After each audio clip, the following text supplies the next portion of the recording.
When you played the first Plants vs Zombies, after you made your way through almost all missions, destroying all kinds of zombies in your lawn. And now you're on the rooftop, just right before the last level. Crazy Dave warns you that Dr. Zomboss is coming, but he knows exactly what his weakness is. Well, not quite, as he struggles to remember, but it's not big deal. Sometimes I forget the important things too, like I'm dreaming and that's not a toilet. The big boy is about to tell us when suddenly that punchy zombie kidnaps Crazy Dave. Naturally, the final battle begins. With strategy, skill, and a good attitude, we turn that giant robot zombie, Zombot, into scrap metal. What Crazy Dave probably wanted to say, we learn at playing around. You know, just using jalapenos and these frozen ones. That way we can hit him with the headshots. So the zombies take the L, and we all make an awesome music video. Top 10 endings in video games. It is not explained what's happened to him and what is he hiding underneath the pot. If he's going to tell us Dr. Zombo's weakness, that's because he has fought him before, right? Can it show some sort of connection between Dave and Zomboss? Or is it because he's crazy? The pot he wears on his head folds, and we don't see anything else. In Plants vs Zombies 2, that is supposed to take place a couple weeks after the events of the first game, we see them big boy chilling like nothing has happened. Crazy Dave is a curious character. He refers to himself as crazy, and there's definitely an aura of mystery surrounding him. What do they know that we don't? It seems like he's experiencing the way zombies and plants work in several environments. Suspicious. But the thing is, this franchise is quite big. We have Garden Warfare 1, 2, and Battle for Neighborville. I remember playing the second one, it ran me like a 3 FPS per hour.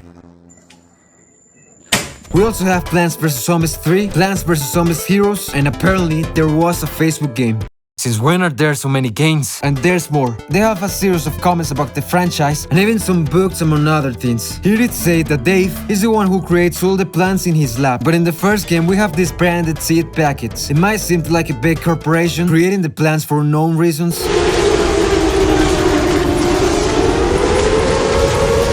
But it could be just the name of a company that belongs to Dave. You see, Crazy Dave is not as dumb as he seems to be. Behind all the strange babbling, there's a genius. If he was able to create the plants, then that would make him brilliant.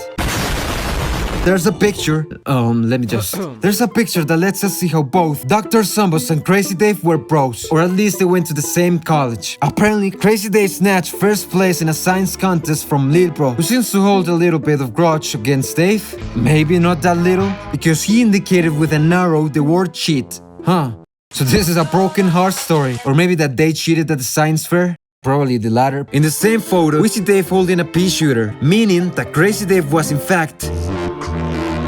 And it makes sense, as throughout the levels, the plants he sells us are modified versions for the better of plants we already have. However, if Zomboss is mad at him, there's the chance that they stole his idea, and this betrayal would explain their enmity. But there's nothing to suggest that. What really happened was... If I make this, you gotta give me a kiss. Damn, I guess I gotta give you a kiss now. But I didn't make... Whatever the beef was, Zomboss wants to eliminate all plants with his army in Plants vs Zombies 1. And here's where our boy serves as a guide when the zombies decide to attack our garden, giving us seeds of the plants that we will later use to obliterate zombies. And one interaction we have with him is when we play the Walnut game, where we notice his steady descent into madness. He tells us that he once had a friend named Herbie. However, he died. Therefore, we will be Herbie too. There's the chance that Dr. Zomboss was Herbie before his death. Crazy Dave was the one who created him in an attempt to revive him, and the funny prank goes wrong. In the Zomboss video, he says he created the rest of the zombies, so it makes sense he was the first aberration. If we think about it, Dr. Zomboss has a PhD in thanatology. Don't worry, I don't know what it means either. He being this intellectual scientist, he had to figure out how to bring the dead back to life in form of zombies, and after that he himself became a zombie, achieving immortality. Plus he would explain how a zombie could get scientific recognition.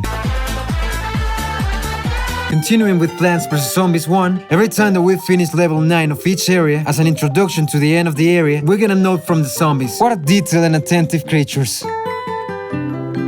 We get 6 notes in total, and at first glance it doesn't seem to be that important. In the first one, they say they're launching an all-out attack on our house. In the second one, they want to visit for a midnight snack. And in the third one, they want a bathtub. That's some passive-aggressive risk. The fifth one, though, was written by Dr. Zomboss.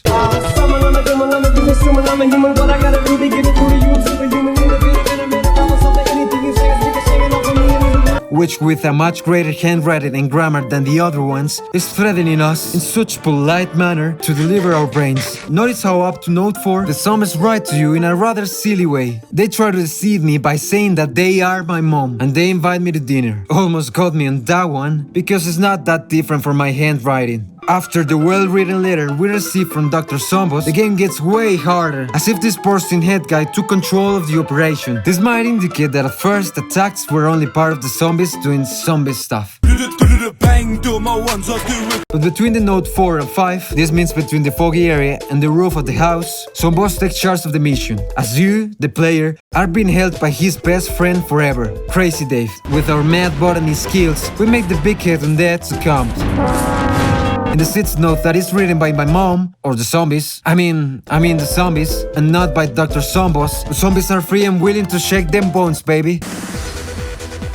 What does this have to do with Dave? Well, we get the 6th note after Dave has been kidnapped. This means that the music video is canon in the Plants vs. Zombies universe. Dave does show up, hanging out with everybody. Get it? When the bungee zombie took him, his spot fell off.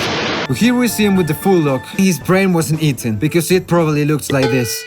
Plus, after you finish Adventure mode, where all this happened, you unlock mini-games, puzzles, and other game modes. In one of these ones, iZombie, you play as a zombie. All of this continue in the timeline. Dave tells us he's helping the zombies to practice invading houses, so he put a bunch of cardboard cutouts on the lawn.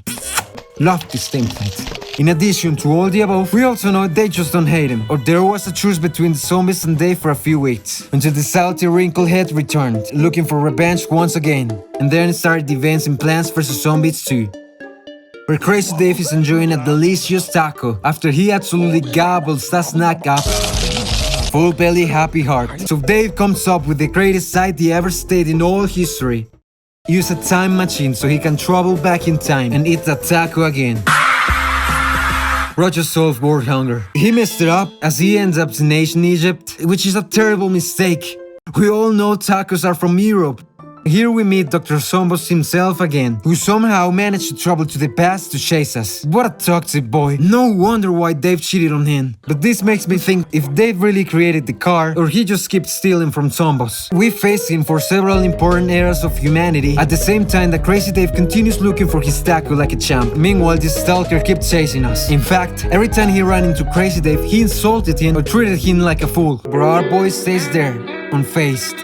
Sometimes he even calls him in a very polite way, reinforcing the theory of the previous friendship bond. I'm starting to think this is not about brains. Get over it, bro.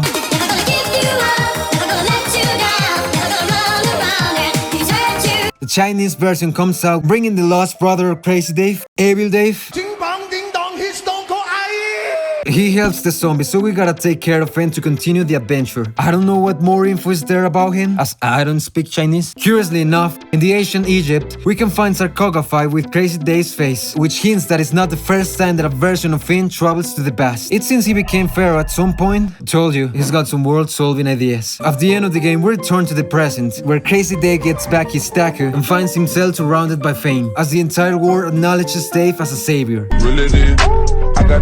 In Garden Warfare, we even see he's got a huge mansion with a statue of himself. So talk to him nice, is no Crazy Dave no more. He's Christopher David Blasing III. But what about the player? Wasn't it supposed to be us, and Dave was just helping us? Well, Dave is the only real human we see in Plants vs. Zombies. Are we nothing more than a creation of Dave's mind? It was all in the head? I don't really think that's the case, but something really suspicious that he's trying to hide his head. Maybe it's not a blow to the head that made him crazy, but rather a bite. Some zombies wear unusual objects too, so maybe it's just a stylish decision in that world. And who knows if that bite has something to do with the beef between these two. Thanks for watching.